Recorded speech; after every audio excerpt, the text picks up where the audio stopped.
고1 기말고사 대비 1일 한 문제 그 6번째 문제.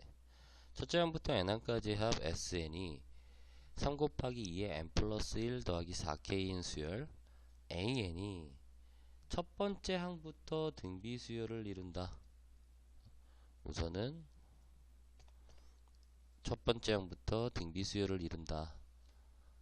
이게 가장 중요하겠지. 그럴 때 상수 k의 값을 구하여라 라고 되어 있는데, 우선은 항상 수열에서 SN이라는 부분합이 나왔을 때에 대한 것들을 기억을 해줘야지. 자, 우선 SN이라는 부분합이 주었을 때 결과적으로 일반항을 구하라는 말이 있으면 SN에서 SN-1을 빼준 게 AN이어야 되고, 이 AN이라는 일반항에는 반드시 이 이상만 대입해야 된다라는 게 항상 떠올랐으면 좋겠어요. 자, 이걸 가지고 문제를 풀 건데, 우선 SN이 3 곱하기 2의 n 플러스 1 더하기 4k의 형태이고요. S의 n-1은 n의 자리에 n-1을 집어넣은 거기 때문에 3 곱하기 2의 n 더하기 4k의 형태가 되겠지. 그럼 이 두 식을 빼는 거야. 그럼 좌변의 결과 SN에서 SN-1을 빼면 AN이란 일반항이 될 테고, 3 곱하기 2의 n 플러스 1 마이너스 3 곱하기 2의 n의 형태가 될 거야. 여기서 중요한 거는 단 n은 뭐 이상이어야 된다. 2 이상이어야 된다라는 거지. 사실은 선생님이 부분합이 나왔을 때 일반항 구하는 문제 보면 이게 두 번째야 얘들아. SN에서 SN-을 빼는 게 두 번째인데, 그러면 반드시 구해놔야 되는 게 있어. 첫 번째, n에다가 1을 대입한 S1이라는 n은 1을 집어넣으면 3 곱하기 2의 제곱 더하기 4k, 즉 얘는 12 더하기 4k가 될 거고, 이 12 더하기 4k를 우리는 무조건 뭐로 사용해야 된다? 초항으로 사용해야 되는 거야.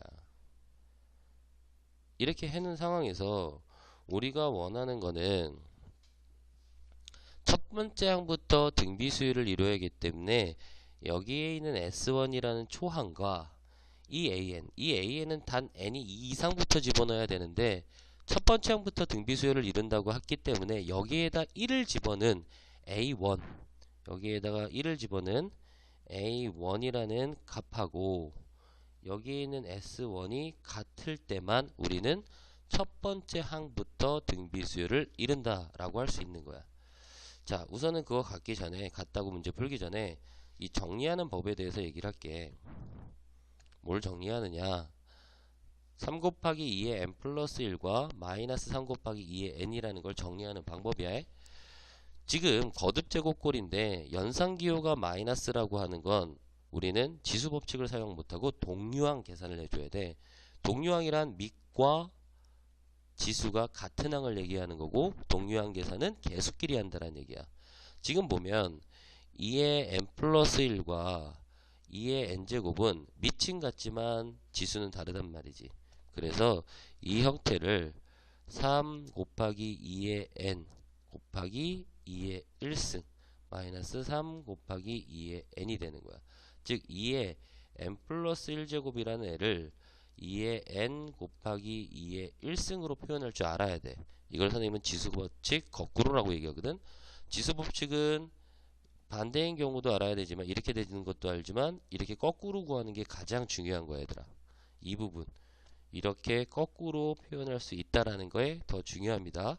자, 그러면 얘는 이 2와 3은 곱셈이니까 먼저 곱해주면 6 곱하기 2의 n 마이너스 3 곱하기 2의 n의 형태가 되는 거야. 그러면 우리가 보통 친구들이 선생님이 6의 x의 제곱 마이너스 3의 x의 제곱을 계산하라고 하면 3 곱하기 x의 제곱이라고 편하게 하는데, 이렇게 미시 숫자고 지수가 문자인 경우 계산을 잘 못하더라고. 그래서 얘네들도 동류항 계산 2의 n제곱으로 묶어주면 여기는 6이 남고 3이 남기 때문에 일반항 AN은 3 곱하기 2의 n제곱이 된다는 얘기야. 만약에 이게 너무 힘든 친구들은 그냥 지금 앞에서 나왔던 요 식에다가 1을 대입해도 된다는 얘기야. 자, 일반항은 구했고 단 n은 2 이상이야 얘들아. 하지만 여기서 원하는 거는 n에 1을 집어넣을 수 없지만 만약에 1을 집어넣은 a1이라고 한다면 이 값은 6이 되겠지. 즉 a1과 s1이 같아야지만 우리는 첫 번째 항부터 등비 수열을 이룬다 라고 할 수 있는 거야. 그래서 6은 12 플러스 4k, 결국 k는 마이너스 2분의 3이라는 답을 얻어내겠지. 자, 이게 첫 번째 풀이. 선생님이 두 개의 풀이로 문제를 풀려고 했는데, 자, 두 번째 풀이는 등비수열의 부분합의 성질이야. 자, 우리가 an이라는 애가 a 곱하기 r의 n-1 꼴일 때 부분합 sn은 1-r분의 a의 1-r의 n제곱이 된다고 했어. 자, 그러면 부분합도 전개를 해볼게. 1-r분의 a 마이너스 1-r분의 a 곱하기 r의 n이라고 해서 r의 n제곱 앞에 있는 마이너스의 1-r분의 a라는 걸 하나의 a로 1-r분의 a를 b라고 잡는다면 a 곱하기 r의 n제곱 플러스 b의 형태가 되겠지. 누가? sn이. 자, 그리고 우리가 이걸 알아둬야 되는, 일반항에서 부분합을 이끌어온 거기 때문에 당연히 일반항이 주어진 수열은 초항부터 등비 수열을 이루고 있는 거야.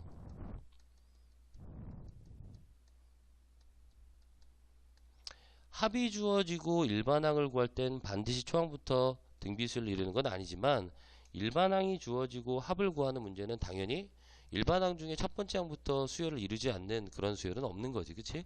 자, 그러다 보니까 부분합을 얻었을 때 만약에 A와 B의 합이 뭐가 된다? 반드시 0이 되는 거지. 자, 마이너스의 1-r분의 A와 1-r분의 A를 더하면 반드시 뭐가 돼? 0이 되는 거야. 그럼 거꾸로 생각해 보는 거야. A 플러스 B가 0이면 AN은 첫 번째